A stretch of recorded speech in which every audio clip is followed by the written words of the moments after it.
ইতিহাসে আপনাকে স্বাগতম। কালের কোটর, অধ্যায় 1, রহস্যময় দৃষ্টি।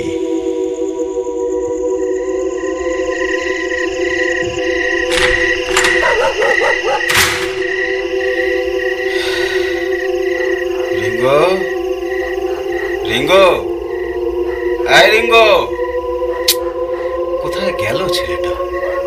এমনি সময় তো ঘর ময় দাপিয়ে বেড়াচ্ছে, এদিকে কাজের সময় 10 বার ডাকলেও কোনো সাড়া শব্দ নেই।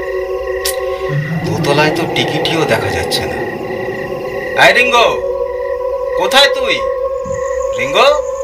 অস্থিরভাবে গজগজ করতে করতে একতলার দিকে পা বাড়াতে যাব, তখনই শরীরের খাটনি বাঁচাতেই বোধহয় কয়েকদিনের মেমোরি স্ক্যান করে ব্রেন সিগন্যাল পাঠালো। চিলেকোঠার ঘরে ঢুকে বসে নেই তো, কয়েকদিন ধরেই দেখছি ওই ঘরটায় ঘন ঘন আনাগোনা করছে। জিজ্ঞেস করলে আবার বলে, বলবো কেন, পাইবে। 8 বছরের ছেলের আবার প্রাইভেসি। মায়ের আশকারা পেয়েই তো হচ্ছে এসব।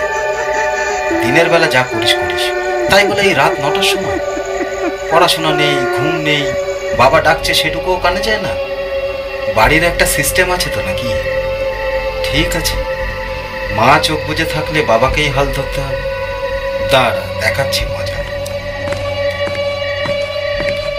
সিঁড়ি দিয়ে গটমট করে উঠে হাল ধরতে চিলেকোঠায় পা রাখলাম। যা ভেবেছি তাই। রিঙ্গো আমার দিকে পিঠ করে দাঁড়িয়ে রয়েছে দেওয়ালের কাছে, কিন্তু দেওয়ালে মুখটা ওরকম লাগিয়ে রয়েছে কেন? কি করছে ও? এই রিঙ্গো, কি করছিস এখানে?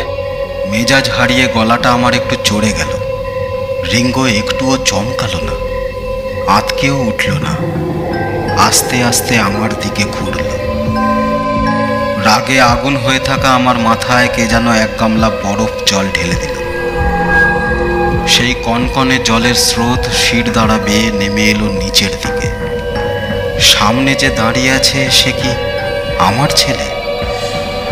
অবয়বটা একই আছে, কিন্তু চোখ দুটো, চোখের দৃষ্টিটা, আমার ছেলের চোখের সাদা অংশটা এত প্রকট।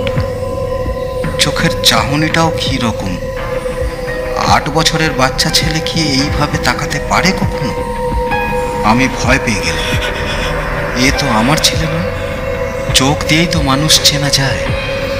রিঙ্গোর রক্ষী কোটরে যেন সম্পূর্ণ অচেনা একটা ভয়ঙ্কর লোকের দুটো চোখ বসিয়ে দিয়েছে কেউ।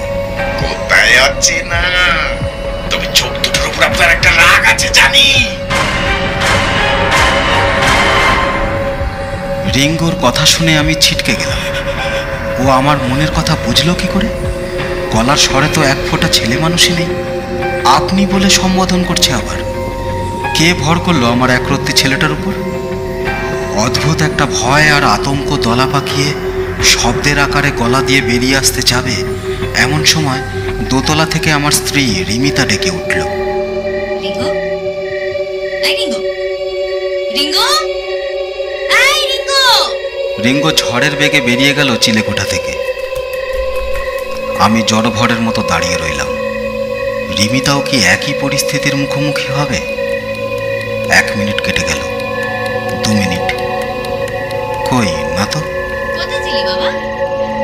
আরে আয় আয়, নিচ থেকে স্বাভাবিক কথাবার্তা কানে আসছে, এমনকি হাসির শব্দ। নিজেকে একটু সামলে নিয়ে বাইরে বেরোতে যাব, হঠাৎ চোখে পড়ল উল্টো দিকের দেওয়ালের গায়ে একটা ছোট্ট গোল গর্ত।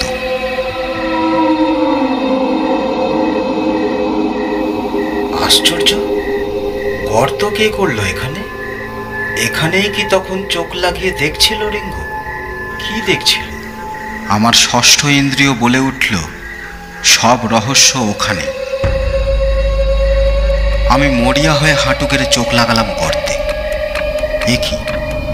নিজের চোখকে বিশ্বাস করতে পারলাম না।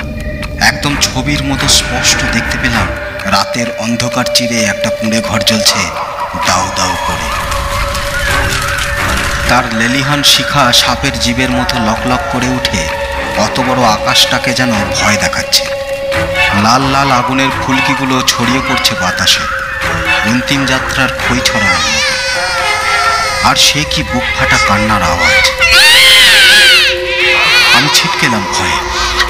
জোরে জোরে শ্বাস ফেলছি। একবার মনে হলো রিমি তার নাম ধরে চিৎকার করে ডাকি, কিন্তু তার আগেই খানিকটা যন্ত্রচালিতের মতোই আর একবার চোখ রাখলাম গর্তে। এবার কিচ্ছু নেই, সব অন্ধকার, হয়তো আসন্ন ভবিষ্যতের মতো।